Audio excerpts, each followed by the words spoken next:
Assalamu alaikum warahmatullahi wabarakatuh. Inna alhamdulillah nahmaduhu wa nasta'inuhu wa nastaghfiruh wa na'udhu billahi ta'ala min shururi anfusina wa min sayyiati a'malina.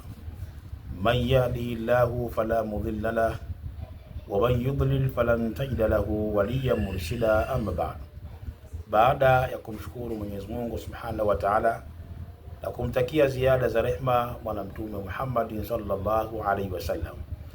Ndugu zangu katika imani, leo kwa mapenzi yake Mwenyezi Mungu Subhanahu wa Ta'ala na kwa matakwa yake Mwenyezi Mungu Subhanahu wa Ta'ala, tunakuja tena na somo na mada adhimu kabisa. Kwa atakayesikiliza kuanzia mwanzo mpaka mwisho, basi na imani kwamba ataondoka na faida iliyokuwa kubwa sana. Mada inasema hasidi mfanyie hivi, yani mtu hasidi mfanyie hivi.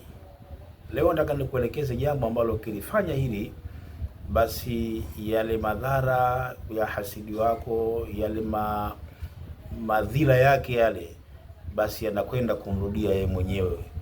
Jambo ambalo ni jepesi sana, ambalo unaweza ukalitumia ukalifanya na likawa kwako wewe ni kheri na salama kabisa kama utalifanya. Mahasidi wamegawanyika katika makundi makuu mawili. Yupo hasidi ambaye unayemjua na yupo hasidi ambaye usiyemjua, na nitakuelekeza njia zote mbili za kufanya kwa unayemjua na yule ambaye usiyemjua. Au kama hisi kwamba huyu hapana, basi kuna njia unaweza ukatumia, na inshallah yale madhara yake hayawezi kukupata, na yale madhara yake basi unakwenda unayakwepa biidhnillahi taala.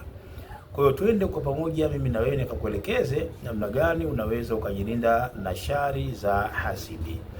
Na lazima tufahamu ndugu zangu katika imani kwamba mahasidi wapo. Hasidi wapo. Kwa nini tunajilinda na mahasidi hawa? Tatizo la madhara ya hasadi ikikupata, ina madhara makubwa sana. Kwanza, hasadi inakaa katika sehemu kuu tatu. Inaweza hasadi ikakaa katika upande wa uchumi, kwa maana baada ya kupatwa na hasadi ukaanza kuporomoka na kufilisika, mali zako, biashara zako, miradi yako ikaanza kuanguka. Hiyo ni sehemu ya kwanza. Lakini sehemu ya pili, hasadi inaweza ikakaa katika afya, bi maana mtu akawa anaumwa ugonjwa ambao haujulikani, mnatafuta tiba, mnahangaika kula, lakini matibabu yake hayapatikani. Kwa hiyo hii ni sehemu ya pili ambayo vile vile hasadi inaweza ikakaa katika sehemu hiyo. Ndio utakuta mtu leo anahangaika na maradhi, anaumwa muda mrefu sana, amekwenda kila aina ya hospitali, lakini hafahamu nini kinachomsumbua, mpaka leo yuko kitandani anaumwa. Kumbe kuna kitu kidogo sana ambayo amefanywa hasadi, kimwenyewe hajielewi. Lakini sehemu ya tatu, hasadi inaweza kukaa katika upande wa mwili. Sasa katika upande wa moyo, kwa maana ikikaa katika moyo, ndugu yangu Muislamu, kwamba watu wanakuwa nakuchukia bila sababu, watu hawakupendi kabisa. Muda mwingine unachukiwa mpaka na mama yako mzazi, familia yako watu hawakupendi, yaani jamii. Na pengine wengine ambao wanakuchukia ni watu ambao wewe unawasaidia kabisa, lakini wanakuchukia. Sasa leo nataka nikupe njia nyepesi ambayo unaweza kufanya kwa ajili ya kuondosha tatizo hilo, ama la kujizuia na shari za mtu ambaye unajua huyu ni hasidi au unamjua au usiyomjua. Hatua kwanza, anapoingia ndani mwako na ukahisi huyu ana husda huyu, basi haraka kabla kumkaribisha, soma dua hii. Soma a'udhu billahi min sharri shaitan wa min sharri subyan wa an yahdhurun.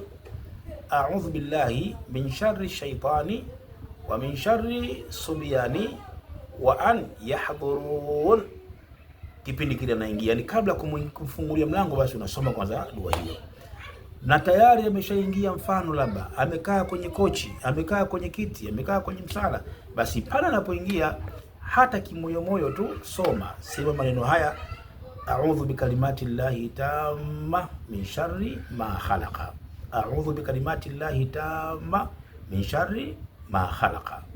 Baada hapo mtapiga story, mtazungumza, kilipanda kilishuka kadri ya uwezo wenu. Lakini kipindi kile anaondoka sasa yule hasidi, ile sehemu aliyokaa, unaweza ukachukua kitambaa ukaifuta ile sehemu ambayo aliyokaa, na wakati unaifuta, kama utakuwa unaweza, basi soma na ayatul kursi. Allahu la ilaha illa huwal hayyul qayyum la ta'khudhuhu sinatun wala nawm. Huku unafuta ile sehemu.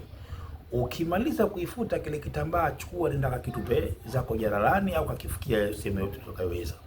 Lakini kama utakuwa uwezi vingine kuisoma hiyo ayatul kursi, basi unaweza ukachukua ukachukua kitambaa ukafuta tu. Baada ya kufuta, utakwenda kuweka kujia sehemu utakayependa. Lakini jambo la pili la mwisho na ndio kubwa zaidi, atapofika yule mgeni pale, basi unafahamu kama huyo ana hasidi, basi mpe kinywaji chochote kile anywe. Mfano unataka kuchukua maji, ukampatia maji akanywa. Yale maji kuna mawili, aidha anaweza kanywa yote au akayabakisha. Kama atakuwa amekunywa yote akabakisha ile maji, basi baada ya kuondoka yeye, chukua yale maji, chukua ndoo kubwa ya maji, yatia yale aliyobakisha yale, oga wewe na familia yako yote, ama ikiwezekana pigia deki mle ndani.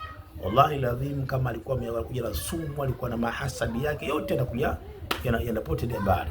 Hii ni njia rahisi sana ambayo unahitaji kisomo wala unahitaji nini, bali yale maji uliompa yale, kama kanywa yale maji, basi unachukua. Ama mfano umempa soda, mfano kanywa, labda kabakisha kidogo ile soda, usio na uchafu, chukua ile soda uliyobakisha ile, chukua maji mengi, changanya na ile soda, nenda kaogee. Na hata kama ulimpa juisi, kanywa ile juisi kabakisha, chukua ile juisi pia. Sasa je, kama hakubakisha, basi chombo kile kile ambacho atakunywa yeye, nenda kachukue maji, jazia katika kile chombo, alafanya kama na tikisa hivi, alafu ile maji yake nenda kama katika maji mengi, mfano ndoo lita 10 ama lita 15, basi ogeni hata na familia yako mle ndani.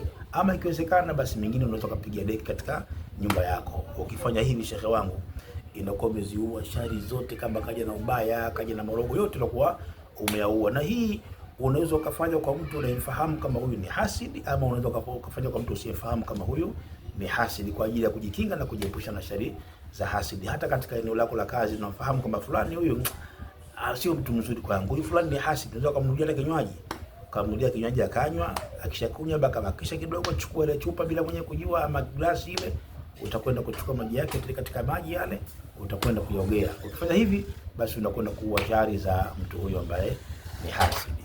Inshallah, wassalamu alaikum wa rahmatullahi wa barakatuh.